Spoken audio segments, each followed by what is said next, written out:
What's up, players? It's your favorite black creator. Well, that's probably going to get old very quickly. We're back again with another video, the fourth one now. Got him on a roll. The fourth episode of Not Everyone Needs a Podcast, if you will. I'll bring that back, I won't. We're doing some fancy dress today, as you can see, so I decided to dress up as someone that's employed. It's got a bit of a muscle fit twinge to it, so you guys can see that I've lifted a weight or two in my time. Dude, I don't want to be like Ronnie Coleman. But today, I'm pretty hashtag hyped because we're going to be reacting to everyone's favorite alpha male, or should I say alpha salesman, Andy Elliott. Garrett, take your shirt off. Come on, Garrett. Take your shirt off, Garrett. See, if you thought King Azule was a man of many tales, this guy is a man of many sales. Wordplay, brilliant.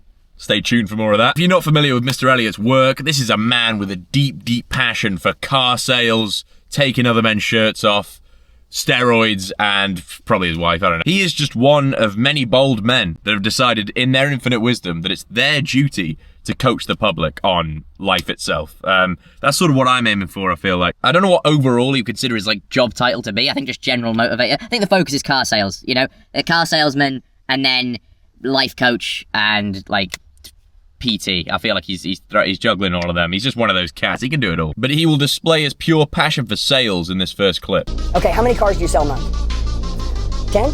Okay, can you sell 40 cars a month? But you're not selling 40 cars a month. If somebody kidnapped your family and said they were going to kill them if you didn't sell 40 cars, could you sell 40? Dude, if my family was on the line, I'd sell 40. You would deliver 40, am I right? I need his back against the wall like that. Ah, okay, right. Kidnap their family. Yes, this is a classic sales tactic, guys. It's a worst case scenario. We like to call it the hostage situation, okay? Anything it takes to close that deal. I don't care what laws you have to break, as long as you close the fucking deal. Guys, I need Jason's back against the wall like that, okay? So you know what I've done? You know what I've done. I've kidnapped his family. Bring him in, bring him in. I love this bit. I do love this bit. Yes, I'm doing it again. I'm doing it effective. So yes, I'm doing it again. Ultimately, he's not wrong. I mean, if Andy does go around kidnapping his fucking clients' families, they probably do stand a better chance of selling 40 cars that month. You know? Yeah, there's moral questions with it, but morals schmorals, mate, that's all paperwork. And he doesn't deal with that. He leaves that to his assistant. The world tells you 4 sets of 10. 4 sets of 10. 4 sets of 10 in a marriage? Divorce. 4 sets of 10 as a parent? Your kids will admire and look up to someone else and they'll choose them as their hero. In business, you're gonna be broke your whole life. The real reps won't start until 12 or 13. 1 to 13 was junk. Yes, this is good because, I don't know. To this day, I'm still trying to work out how this gym analogy applies to just anything in life. I think that's the only analogy you can think of as a gym related, just lifting weights. 4 sets of 10 in a marriage. Is that 4 marriages with 10 women? 10 marriages with 4 women? But even then, 10 isn't enough for him. He wants 12 or 13 women in 4 different marriages. The guy's just a player. 4 sets of 10 as a parent. So, again, like, what, 10 kids with 4 different women? Or 12 and 13 if you're this guy? Player. The first 10 kids are always going to be junk, okay? You got to get to 12 or 13, that's the jackpot. The rest of the kids, you'll realize then they're just a waste of spunk. You are grim, mate. And then 4 sets of 13 businesses and progressive overloading on businesses. I don't know what that means. We can assume this analogy is talking about, you know, pushing past the limits, okay? Reaching for the skies and such. You got to work that extra bit more than everyone else is. But in the gym, it doesn't really apply. So it's actually dog shit. So many people these days are talking about, you know, 3 sets of 8, 3 sets of 6, you know, pushing to the max is the best way to go in the gym. So we're talking about some old-fashioned stuff. Find a better analogy, dog. Is Andy Elliott doing too much volume in his workouts? You know, we have to put the question forward. My nickname was Alcatraz when I sold because no one escapes. What a lovely nickname. Oh, brilliant. Well, come on in. And is there any particular make of car you guys are looking to buy today? No, me and my husband were just gonna have a little look around today. Fantastic. Okay, well, great. So what I'm going to do now is I'm going to pass you on to my boy Alcatraz and he'll talk you through the rest, okay? I'm sorry, who? Alcatraz. He's the top salesperson around here. He's a real wild card. You guys will love him. Do you not think maybe they called you Alcatraz because you kept kidnapping families, mate? We hit 1 million, we're gonna go to 2 million. Where did you get that weak-ass small thinking? Why not 20 million? Dude, who are your friends? Are you saying numbers to me now? Why don't you say bigger numbers? Let's say bigger numbers with confidence. Where did you get that weak ass small thinking? Think bigger. Numbers. 20 million. 20 million. He said 20 million. That's straight in the joke book, mate. Fantastic. Jesus. You poverty-stricken freak. I just want to, you know? Fuck it. Fuck it, let's do 100 million. Fuck it. If you just speak loudly and without hesitation. It's like, you don't even need proof. It's crazy. You don't have to explain the process. You just have to say the numbers, and then it's fine. Everything's going to be fine. Tell me everything's going to be fine. Who are your friends? Who are your friends that let you get away with saying those numbers when you could be saying bigger ones? I've never seen a top salesperson become the top salesperson who didn't operate, act, and believe like he was a top salesperson long before he was a top salesperson. Top salesperson. So, I'm going to say top salesperson again. I still think Andy Elliott bingo is a great drinking game. You drink every time he says top salesperson and you end up in an ambulance guaranteed. What people often pick up about Andy Elliott is that the real top salesperson is obviously the person who sells him his clothes. You know, who convinces him that he should be wearing that without being held at gunpoint. Look, I wear a lot of vests, all right? I'm a registered vest offender, if you will, so I can't specifically have a go at that, but I've never been in the hood, okay? Never been in the hood game. I've never been wearing a hoodie and thought, God, I wish my shoulders were showing. Sticking on the topic of Andy's fashion, you'll often catch him wearing one of these shirts. Just rocking his own surname on stage, okay? It's really brave of you to come out, man. It takes courage. On a level, that's actually fire fucking drip. I think I need to get one of them. Like, somewhat ironically, but it would be funny to rock in the videos.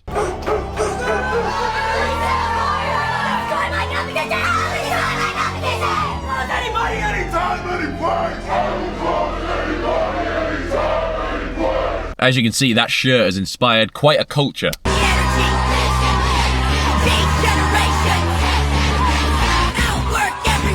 Bunch of fucking legends, dude. Sales. We sell cars. We sell... A lot of passion in the business. You love to see it. And you can see that it's raising some real likable characters. If any of you guys are watching and you're in Andy Elliott's crew, especially if you were on the stage right then, really good stuff, guys. But does Andy's drip stop there? Nope. No, this is quality. This really is. I mean, when he realizes if he makes those shorts any shorter, his cock will be out. Surely then he thinks, you know, should I be on stage with this? You probably want to know what the context for this is. What's he refereeing? I'll show you. Say goodbye once and for all to feeling stuck, not having the financial freedom you deserve, or feeling like your hard work isn't paying off. Today, you get the opportunity to leave those struggles behind for good. Don't even know where to begin. Some sort of sales rap battle, a crap battle, if you will. Most people don't realize it, but both choices have craps. Here we go.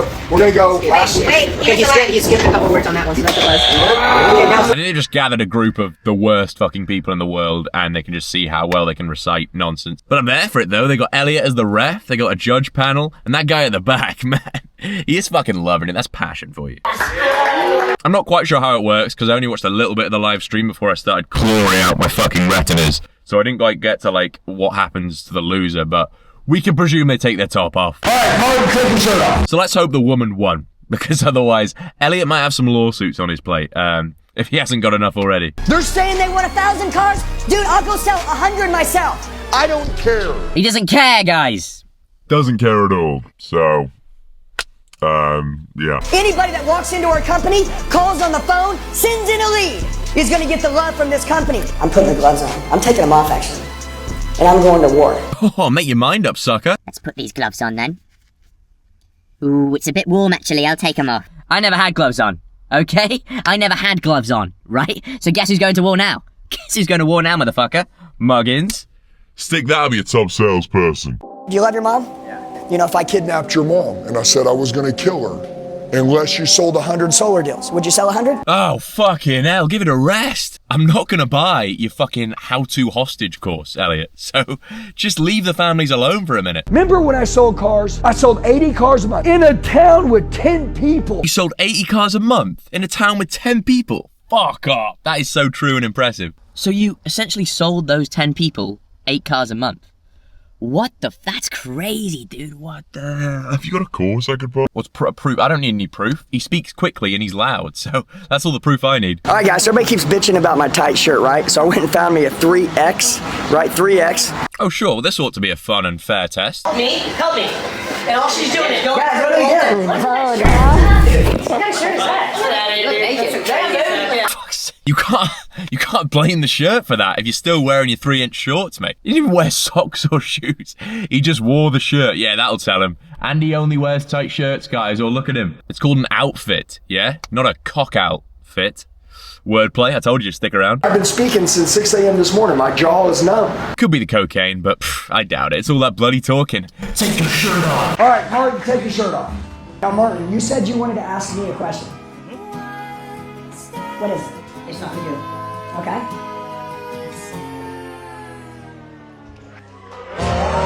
Fuck off. Excellent work, Martin. Oh, yeah, so emotional. Ooh, silence from you lot. Okay, now that's how you close a deal, Martin. All right, give a round of applause for Martin. Yeah, brilliant stuff, brilliant stuff. Right, go sit down, put your shirt back on. He does look great with his shirt off, though, doesn't he? Mate, I've cracked it. I know where I'm going to propose. Really? Where? One of Andy Elliott's sales conferences. Why? She'll love that. Will she? Oh, yeah, she'll just love that. Proposing at a sales conference with the main man, just after you've been told to take your shirt off. Fuck yeah, now. You might as well have proposed to Andy. I'm happy for him, though, you know. Big up Martin. Let's hope they both go on to sell loads of cars together, you know. Ooh, wholesome. Man, we've covered a lot. Has Andy got anything else to offer, do you reckon? What if someone kidnapped your son David and they told him they were going to kill him unless you sold 40 cars a month? All right, if you did that, I'd jump up and I'd sell 300 cars immediately, okay? Is that what you want to hear? Good, sorted. All right, players, that's where I'm going to wrap it up, just so no one else's family gets threatened. At the end of the day, what do we think of Andy Elliott? You know, he might be a raving lunatic, he might be a serial kidnapper, he might love to rip a good guy's top off, but he is good at what he does. So you gotta respect it in a way. You guys let me know in the comments, but you know, make sure to subscribe because every subscription we get is gonna save a family from Andy Elliott. And with that, I hope you've enjoyed the video. Let me know what you want to see next and make sure to like, subscribe, comment, and take your shirt off. And I'll see you in the next one.